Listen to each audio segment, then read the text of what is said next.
He goes, look, just because I'm going to do some numbers here. Is that okay? Please, yeah. I encourage him. Not sure this bloke's heard these numbers before. 96 tests, 5,500 runs, average 47.6, 17 tons, 26 50s, highest score 204 not out, 416 dismissals, second highest ever. 287 ODIs, 9,619 runs, highest score 172, striking at around 100, 16 tons, 55 50s, 472 dismissals, second highest ever. 173 tests from 96 matches. That's the best win percentage ever, 35%, better than any other player in history from anywhere in the world, and once described his batting philosophy as, I just hit the ball. He's going around again on the Grade Cricketer cast. It's our picture of safety. He goes, Adam Gilchrist. Gilly, welcome back to the Grade Cricketer. Great to be back. Thanks for the intro. I like it. I didn't know the stat about the wins. It wasn't a bad group of players to be hanging out with, was it? What, everyone? Always good. And I tell you what, as soon as Warren and McGrath retired, I was getting out of there. My name's Gilly, not Silly. So they were the reason for those wins, I reckon. So time to exit stage left. It was. My best judgment of my whole career. Some bloke wrote that on the Raw. I didn't even double check it, but anyway. Okay, so look, Gilly, we went through your early career in grade cricket forays on episode 45, as both you and the listeners will know. Mm-hmm. Just to sum up that you're a New South Wales boy from Bellingen, prodigy, played at ND, strong Gordon representation meant Phil Emery somehow kept you out.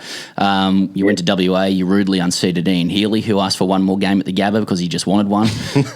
So we've done that. So let's meander through some of cricket and life's more important questions here in this interview, especially as it relates to India.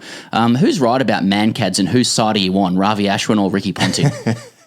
Yeah, it's an interesting one, that one, isn't it? And I see, Punter's had the first win, hasn't he, so far in that little debate? He was laughing. As we go to where. Yeah. He's setting us up, Ravi.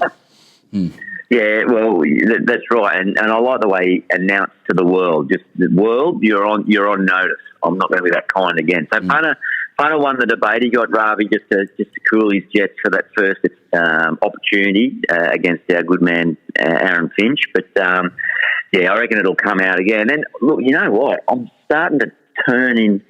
I was always horribly against it, but I'm starting to think, maybe it's got to come in, because that was clearly lazy from Finchy, just strolling out like that. I don't think he's trying to cheat, but he's probably just been a bit carefree there. So my mind is starting to turn in favour of the bowler on this one a little bit. So what does Ponting do now? I mean, obviously he's 1-0 up on Ashwin in the intangible social series. in the alpha battle there. But now Ashwin's put him on notice on Twitter. I mean, you have been a successful cricketer socially, on field, off field. Yeah. What does Ponting do now, politically speaking? He's snookered a little bit. He's got to back his bowler in now, and they're up the top of the table. So, and I've been in that situation in the IPL where you start looking across at the table, you suffer a couple of losses. The first thing any owner in an IPL tells you is, you run the team, we'll run the business. We'll never get involved in team selection until you lose. And then they come and start knocking on the door and picking the team. So Punter will start twitching a bit, and there might be a moment, won't there, when a big game's on the line and Ravi just plucks it out and just whips a couple of points into the bag with the Mankad. Yeah, Punter's he's snooking now. He's got to back his player. So I think, although he won the first round on points, I think Ravi might be able to deliver the knockout blow at some stage in this IPL. Gilly, obviously, as Australians, we're right across every ball that happens in the IPL. And I'm just reading here that Dave Warner's just become the 9th player to captain 50 IPL games. But you did that as you're part of that list as well, and you actually won 35 of those games, whereas Dave's only won 26. I don't realise you played so much in the IPL and you captained. I mean, that's quite an experience. Is that a proud part of your record? It is, actually. It is I reckon that was one of the most challenging things in cricket that I had to experience, was trying to captain an IPL team with 5 or 6 different nationalities, and even within the Indian ranks, there's guys ranging from international superstars down to 19-year-olds plucked from some village out of nowhere and been given a chance, and even their language challenges between the Indian guys was interesting. So. bringing that all together, and as I mentioned, the owners of teams, these franchises, they get pretty heavily involved and pretty emotionally involved too. So you're trying to balance all that side of it up too. So yeah, it was a great challenge, very fulfilling feeling. I think we won the title in the second year, and I reckon that's as fulfilling an experience as a lot of the success I've been able to have even with the Aussie boys. So it's just different types of challenges, trying to coordinate it all. How many games have you lost in your entire cricket career? Because you go to India and you just win. You win a couple of games over there as well. You're captaining. You ever lose much? Yeah, you ever lose much? Mate. Do you remember the losses? You must do. Mate, the two best Test cricket series that I played in, I certainly and think they might be rated as two of the better series in history. Were the only two that we lost. Yeah. It was against England 05 and India 01.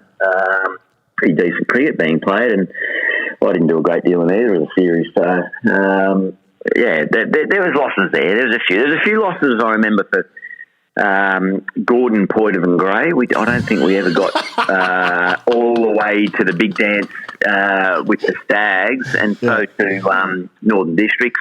We did have a good title win there in first grade, but the PGs was probably my area, and Green Shield. I didn't necessarily always come away with the winners' medal at the end of that season. Yeah, well, that'll mean a lot to so many that it still hurts, even though you've won the IPL, you've won Test matches, Test series, World Cups. Yeah, I like when he says win. He just means winning the title as well. We were just talking about matches. The guy that didn't win those comps. Exactly. It's all about trophies and winners rings. As they say, exactly. I want a ring. Exactly. Yeah, that's quite a trophy. Which, funnily enough, I managed to on a side note, it's self-indulgent. We won 3 World Cups. I was fortunate to be a part of 3 World Cup winning teams, and a lot of people don't know we were afforded the good old US-fashioned championship ring from Cricket Australia, like a beautiful gold ring, a bit of something like Liberace would have worn, tickling the ivories there, but pretty blingy sort of stuff. But I did a bit of as we all did in COVID and the initial lockdowns, I did a bit of a clean out of the cellar and all the cricket gear, and I can only find 2 of the 3. my 2003 World Cup winners ring has disappeared somewhere. So if anyone out there has found it, let us know. I'm surprised you weren't wearing all 3. Yeah. Dressed. Like when I go to the shops now, I only feel like half dressed sort of with 2 of the 3. But anyway, we'll keep searching around for it. But if anyone finds a stray World Cup ring, send it in. Anything we can do to help, please write in. Now, Gilly, you said before, you actually segued me in nicely because I was doing some reading of The Guardian, the Jonathan Liu's article on Sunday. Now, bear with me, Gilly, because this one goes for a little while, but it is to a point. Jonathan Liu writes on Sunday in his Guardian article, darkness washed over the Oval like a cruel sea. The champagne corks on the outfield would not be seen again until morning. The confetti danced alone. Moths flapped at the pavilion window, the only square of light left in the ground. Inside the Australian dressing room, however, illumination offered no solace. For much of the evening, they had laughed and drunk away the pain. The English came in to visit, but had not stayed long, eager to clamber into their waiting taxis and begin the festivities in earnest. And so the Australians commiserated alone, flipping open the bottles of Victoria Bitter that had been purchased for victory, but would do just as well in defeat. This is obviously this is the Oval dressing room after the 2005 Ashes, obviously. A taut and awful silence gripped the room. Simon Kadich stared at the backs of his hands. Sean Tate blew a one-note tune across the neck of his bottle. The silence was momentarily broken by a cricket ball rolling off the bench and hitting the floor with a thud. Well, fellas, Adam Gilchrist began suddenly, at least we can tell our grandkids we played in the greatest Test series of all time. Ricky Ponting harumphed. How can it be the greatest of all time, he retorted. We lost. The click of a cigarette lighter interjected before Gilchrist could respond. From behind a tall stack of pizza boxes, the slumped and cetacean figure of Warne slowly winched itself upright. Warne inhaled slowly and exhaled with violence, an angry cloud of smoke pouring from his mouth. Yeah, we lost, he spat, but we're still Australia. They won. But they'll wake up tomorrow and they'll still be England. Ian Bell will still be Ian Bell. Ashley Giles will still be Ashley Giles. The bloke who came in and made 7, he'll still be the ginger bloke. Who's going to remember these guys in 20 years' time? Warren paused for effect. Nobody, that's who, he said. He had developed a habit of answering his own rhetorical questions, a trait that grated on the colleagues to an unfathomable degree, and which they could occasionally remark upon when he was out of earshot. But before they could dwell on their irritation, Warne continued. Yeah, they're having a bit of a party tonight, he said, but if Warnie throws a party, it's going to be the greatest party the world's ever seen. What's Warren like on the circuit? Well, what an insight. I mean, does that happen? Did that happen? Is that true? Cast him on that 15 years to deliberate to that. Is that Yeah, I know. Well, I think they did wake up the next day and they were still England, and I think Paul Collingwood still had a bit of ginger in his hair. But what Warney called Liam Bell the Shermanator, I think he referred to him as. But I think we gave it a fair effort at making sure that we tried to wash away our sorrows. That's the only way you can do it. I mean, really, after 5 days of Test cricket, you've got to blow out, win, lose or draw, and try to wash away whatever the memories were. But no, Warney on the circuit, went all right, I think. He did okay. Okay. I'm just thinking about his mural specifically in his house. You know, he's got Jack Nicklaus and all that. I just desperately want to see that. That's all. There's a lot of things in Warney's house that I think a lot of great cricketers would like to see and would enjoy being hosted. So not your average great cricketer that has a disco ball and a pole dancing studio down in the bottom of the basement, but maybe I play for the wrong club. I play with a few guys like that, actually. Yeah. It's the country drawl that gets me with it. Okay, Gilly, we were talking to Marnus earlier this week. You know, he's so big now, he's calling by his first name. Our friend. We don't know which interview will come up first here with either of you two, but we talked about his trope of like sort of being the big cricket nuffy. You know, in the side, he's outwardly loves the game. He plays for free, watches a lot of cricket, etc. You know, as you know, KO. Sorry, did you say he does play for free? He said he would play for free. You know, you wouldn't want to be throwing those suggestions around. I mean, God, look out, Marnus. I might have to ask him about that one time over the summer. But anyway.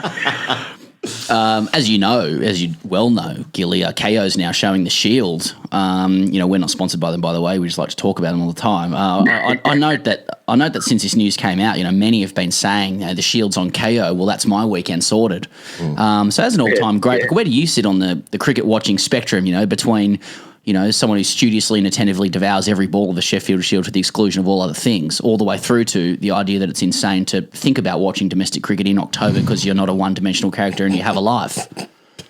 It's got to be some middle ground there somewhere, doesn't there? But, I mean, geez, it's restaurants all around the Australia, possibly around the world, I would imagine. Not sure if KO stretches internationally, but certainly around Australia, there's going to be some pretty awkward scenes in restaurants, isn't there? The romantic dinner with the bloke looking down at the phone between his legs, just checking to see whether Tommy Cooper picked up another 50 or not. But, Cameron Gannon steaming in here. Yeah, Cam Gannon's over with the West Australians now, isn't he? He's all fired up and ready to go.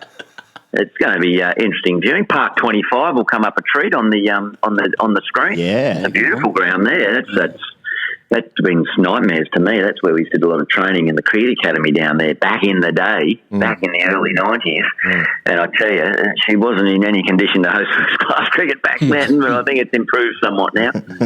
I mean, what are we supposed to be watching here, Gilly, with the Shield? Because Justin Lang has obviously said that the team's basically picked, and that would ring true as well. So it's kind of like it's an extra thing of like, what are we looking for? And I suppose that also might play into the wicketkeeper question as well, right? Where Tim Payne realistically is going to captain till at least the end of the Ashes, you would think, unless he has a disastrous summer and maybe Alex Carey sort of takes over. But I mean, is there anything to sort of look for in this Shield series rather? Yeah, we want bat offs and bowl offs. Yeah, winning. Just winning. It's all about winning. We've been through this.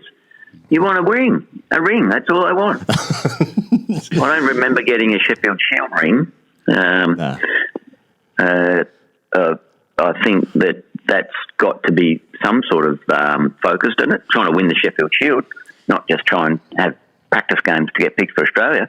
Yeah, I thought that's what the Sheffield Shield was, that trying to bind together as a team and win the tournament, win the series. But anyway. Do you follow it that way, Gilly? Are you sort of like, Queensland got to win this week? You know, they're on sort of 4.738 points now, and there it is. And well, I must admit, when I do look at the points table, I start to go, I'll wait to find out who's in the final and then follow it from there.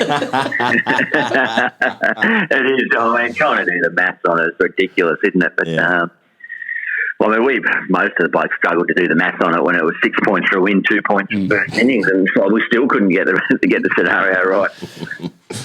Gilly, let's talk about the Aussie team a little bit. Like, just one on the culture and the evolution of the team, the players populating the team. Like back in the era where you played, which we now know is the era of great safety. We felt very safe watching you guys as children. Blokes were big, they were thick, hairy forearms. Yep. They liked beer, except the king, obviously. They spoke out the sides of their mouth, still do. They choked blokes if they needed to. And now our blokes sort of, they earnestly show love for backyard cricket. They play country songs on guitar in their downtime, post them to social. Yep.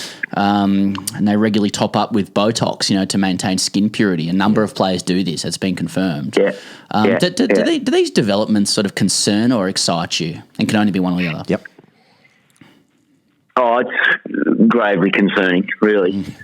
Some of the evidence on TikTok, allegedly, so it's been suggested to me, not being a active member of the TikTok fraternity, but it's sort of, it can spread. It seems to, it might be what they say. It's not just TikTok. It suddenly infiltrates other areas of your life, and you can't help but be exposed to some of the activities of some of the players on there. And not just the players, but their wives and children and grandparents, and even some animals have become involved there somewhere. But that's not an area we want to delve into, really. But it's of great concern. I think we're really losing the focus on the good old-fashioned celebration, the old-fashioned celebration that possibly could last a week. So that's without having to turn your phone on. So that'd be where I think they've got to aspire to get back to. So that's the next cultural challenge for Justin. You mentioned he's not one. He's not the one of the Botox type, is he? Not to our knowledge. Not to our knowledge. No. Not to our knowledge. I think he rolled his eyes at the idea, actually. Yeah. Although his face didn't move when he rolled his eyes, which is strange. It's interesting. Look at his very skin. tight forehead. Nice skin. Nice skin. Yeah. Western Australian sun over there. Sun, right? Hairy forearm. Yeah, good point. Gilly, just on social media strategies, etc. When you go to Google and you just type in, Adam Gilchrist funny, which is basically our research method for all interviews. Yeah. One of the top responses is a little bit of a back and forth with you and Harbhajan a couple of years ago. Most people are sort of familiar with it. There's a replay of his hat trick. You're part of that hat trick. You just have a little, there's not a pop. You just say, no DRS and a little crying emoji. Yeah. And he lost it and said you're always crying and stuff like that. Don't know if he was referring to your emoji. A lot of people backed you up. And I look at your social now, Gilly, with respect, and it's just sprinkled with, well-meaning business interests and social causes, etc. I mean, did that conflict kind of force a change in strategy around your social media, or are we going to see some of the kind of some of the Larrick and Gilchrist come back, which is what the fans want, whether that's TikTok or otherwise? So I hadn't stopped to reflect whether I'd been turbinated and absolutely just sort of blown out of the water, but no, I didn't sit down and make an executive decision based on that little lovers tiff that we had there. I think we're all okay. Harbhajan and I, after that one, I think clearly at the end of the day, he's always got the ultimate response to no matter what I serve up on social media, and he just has to say, "Look in the scorebook, champ." So the middle member of the first ever Indian hat trick. So I've not really got much reply to that, but I'll have a think about it. I'll revisit on I'll take that on notice. So I'll go and revisit my social media and see if I can crank something up, given the vast array of platforms that I'm operating on. I hadn't seen this exchange, but I'm fairly certain off the top of my head that delivery that got you out pitched on the second square outside leg. Anyway. And I hit it. Just check the replay and see whether I smashed it into my pad as well. Other than that, it was pretty close. I wasn't aware where Harbhajan said you're always crying. I wasn't aware you carried that reputation of always. I mean, is that something you've heard before? Toxic masculinity. Gilchrist always. I mean, I could point to that side you played. I'm like, there's about at least 10 players who always cry a bit more than Gilchrist. I think I might have been laughing walking off that after that decision, just thinking how ridiculous that was. But anyway, he got the hat trick. They won. Gilly, They got the win. We've just seen the Australian women's team rack up 21 consecutive victories, and in one of your very rare moments in your career, where a team that you played in kept winning. In 2003, you also had 21 victories. It was around the 2003 World Cup time, I think. You guys had 21 victories in a row. I mean, I just wonder, like at that stage in your career, I mean, it must be hard because, as we said before, you won so often, but at that stage in your career, you must have thought, like, we're going to have to play so badly to lose. I don't recall those thoughts, but don't cry on us. Yeah, good group of players, wasn't it? Pretty well led. We got a nice little bit of momentum up there. World Cups, 10 in a row in a World Cup sort of got you the title. So if you had a good lead into a World Cup and then carry the momentum after it, you get to 2021 pretty easily, I would have thought. I'm a bit surprised a few other countries haven't been up. As I said right at the start, I was very fortunate to hang out with a pretty decent bunch of cricketers, so timing was good for me.